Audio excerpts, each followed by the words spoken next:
Coleraine presents Railfanning in the Fall, Season 3, Episode 4. Oh yes, this is Episode 4 of Railfanning in the Fall, Season 3. Where we left off last time was at Scotch Block after we caught for a train spare with a ton of fall color. So if you haven't seen the other episodes yet, then please go ahead and watch them. Alright, let's get into Episode 4. In this episode, we're going to be featuring more CPKC trains. But our first stop is at the Davis Drive crossing in Newmarket, just before the Newmarket Go Station, mile 34.16 on the Newmarket sub. And let me tell you, the fall scenery here is really good. There's a lot of fall scenery around the tracks you can see, and just before the station as well. Hopefully I can go to the north end of the platform so that way I can see what it looks like too. So yeah, that's what the Davis Drive crossing looks like in the fall. A lot of fall colors, that's for sure. But it can be noisy as well due to the traffic. Alright, let's get into the train. So here is Go Transit 6916 heading north from Trotter to Barrie. It was led by old cab car 256 with a really powerful horn. And pushing it is 633. And that has 10 passenger cars.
Our next stop is back at the Princess Street crossing in Melbourne, mile 41.06 on the Ballot subdivision.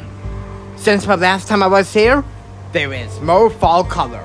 There is more fall color by the road and the tracks you can see. But facing north is the prettiest. A lot of fall color, that's for sure. So in this episode I caught two trains at this place, 450 and Q107. So this is what I saw on these two trains. So like I said, the first train I caught here is a daylight one of CN A450. going from North Bay to Toronto. It was led by 3800 with a really awesome K58 horn.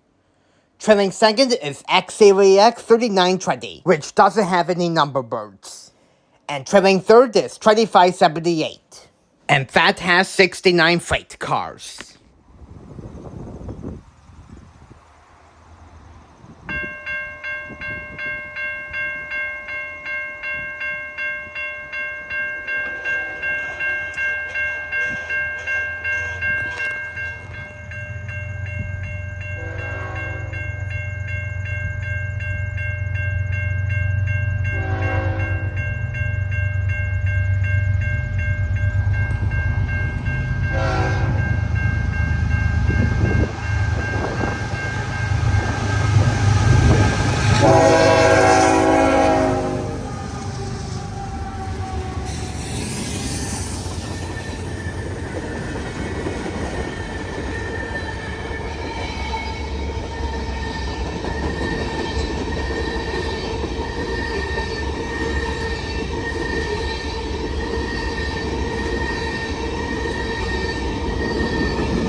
So the next and final train that I cut here is CN Q107, going from Brampton to Vancouver. It had two interesting GEVOS. It was led by newer XCREX 2769 with a really awesome K58 horn. And trailing second is GECX 2038.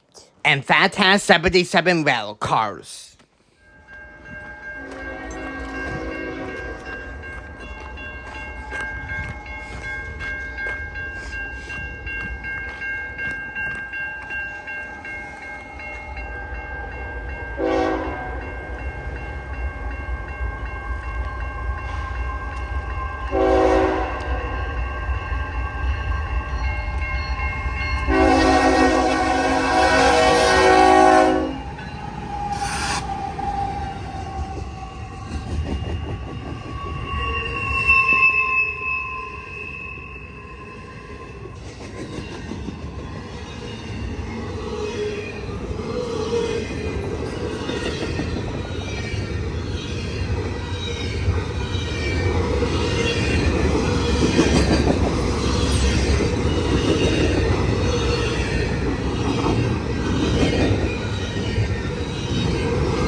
Now we move on to a CP trip in Bolton.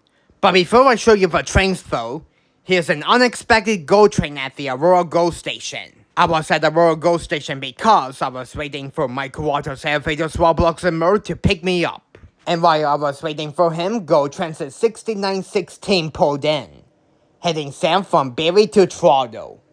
It was led by 657 with a really awesome horn, and at the end of the train is cab car 319, and that has 12 passenger cars.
After that train went by, we went to the Coleraine Drive crossing in Bolton, mile 21.85 on the CP Smack Tier subdivision. The overall scenery here is really beautiful.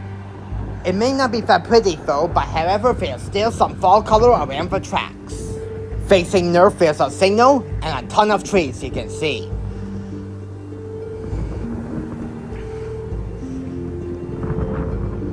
And facing south there's a ton of fall color over there you can see. There's actually two tracks at this crossing, one main track and one siding track. This spot is located at the Bolton siding. So train meets can happen here, but unfortunately when we went, we only caught two northbound trains. And oh yeah, the signal is way more different here. Not like the other CP signals. This one will actually stay on, and the default state is red, which is a little bit of a disadvantage here because some southbound trains could sneak up on you. But like I said, we didn't see any southbound trains at all, only two northbounds. So yeah, this is what this place looks like in the fall. And not to mention that this is my first time coming to this crossing. So yeah, with that out of the way, here is the two CPKC trains that we caught yesterday. So the first train we caught here is CPKC 423, going from Toronto to Sudbury, but it only runs when it's needed. It was led by CP 8773, which is a GEVO, and the conductor actually gave me a wave. And trailing second is KCS 4054, which is a SD70 ACE. And that has 125 freight cars.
If you're enjoying this video so far, please make sure you give it a really big thumbs up.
After that train went by, no southbound showed up.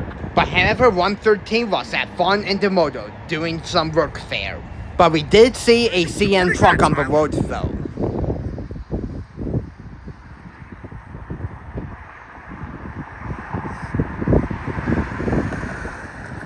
So almost 3 hours later, 113 finally got its work done, and it got clearance to go through Bolton. That's one number 408.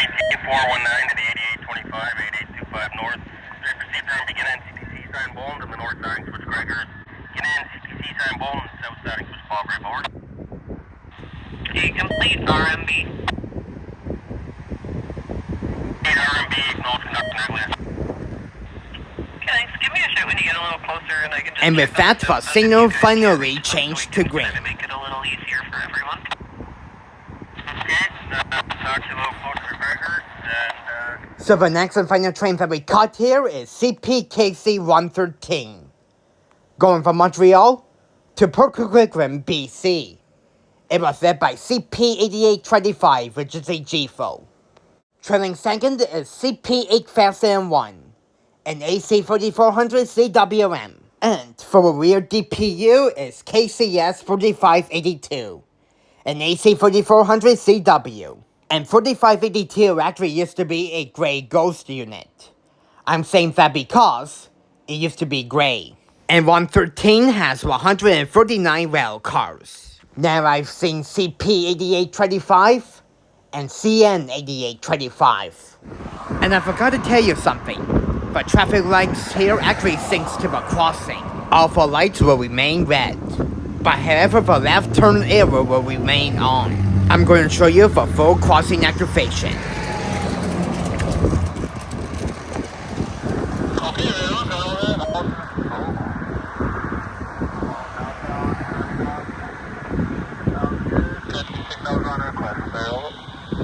Well, the traffic lights turned red because there was a car turning left here.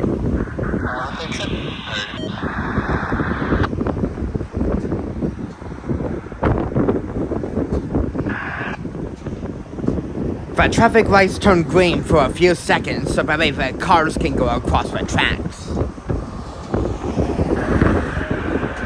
After the lights change back to red, the left turn signal will light up.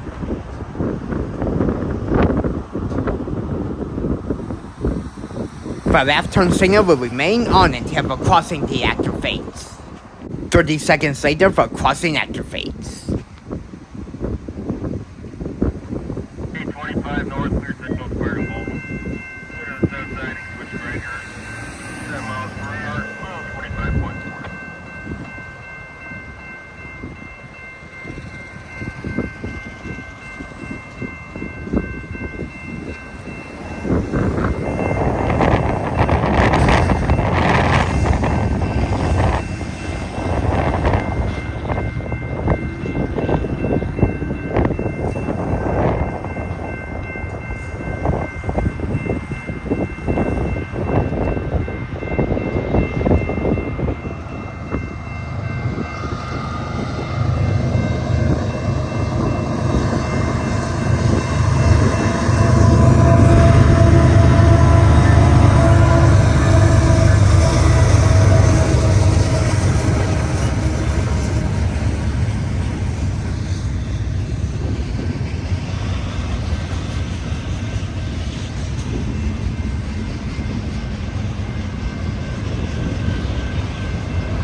So because I only saw 2 CP trains, I decided to go out today to get some more. So today, Canadian trackside fan and I decided to railfan around the Pine Orchard area. So our first stop is at the Vivan Road crossing, mile 35.44 on the ballot stop. The overall scenery here really sucked. There wasn't much fall color here. So we are just going to skip the fall tour and we're going to get onto with CN Z100. Going from Winnipeg to Montreal. It was led by 8916 with a really awesome K5LA horn. And for the rear DPU is 2678. And that has 115 rail cars. And it was going to have a meet with 301 at Setter, which will be the next train.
Not sure if you heard me before, but if you're enjoying this video so far, please make sure you give it a really big thumbs up.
So I was told before Z100 showed up that Vivan Road was going to get more busier because 10 high rail trucks will show up. They were going to do some work at Pine Orchard. So after that train went by, we decided to move spots. We went to the St. John Side Road crossing. But however, there wasn't much fall color than we thought. So as soon as we were about to leave, this happened. Not working. CN Detector, ALA 3-1. Not working. Not working. Temperature 5C. Total axle 7-8. Speed 5-8. The mile 31 hotbox detector wasn't working for some reason. If you're wondering what train was that for, That was for Fia 1, going from Toronto to Vancouver. It was led by 6438 with a really awesome horn. And trailing second is 6446. And that has 19 passenger cars. I don't trust the axle count because, like I said, the detector wasn't working that well. But I can say that Fia 1 is going into the Pine Orchard siding to meet the CN A450, which will be the next train. And this crossing is at mile 33.80.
After Fia 1 went by, we went to the Warden Avenue crossing, mile 32.94.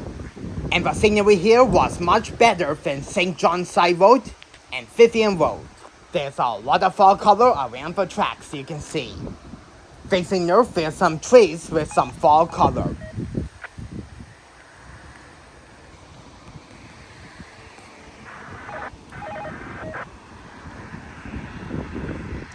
And facing south, well, it's the exact same story, but it's a curve. So yeah, Warden Avenue is not a bad place to railfan, but however, it could be noisy sometimes due to the traffic. So like I said, Fia 1 met with CN A450 at Pine Orchard, which was doing another daylight run. And let me tell you, this 450 was much better than the last one because it has two SD75Is and something better at the front. It was led by 5708 with a really powerful K3H horn. And trailing second is 5646. And we are not done talking about this train yet because at the front half of this train is a bunch of CWR. So basically the first half of this train is a CWR train. At the end of a CWR is a Caboose you can see, which has the Operation Lifesaver logo on it. The Caboose is numbered 77014. And after the Caboose, well, the mixed freight begins. So 450 has 34 cars of CWR equipment, and yes, that's including with the Caboose, and 64 freight cars, making a total of 98 cars and 404 axles.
Detector, Ala, 3-1. No alarms. Temperature, 5. C. Total axle, 404. Speed, 39.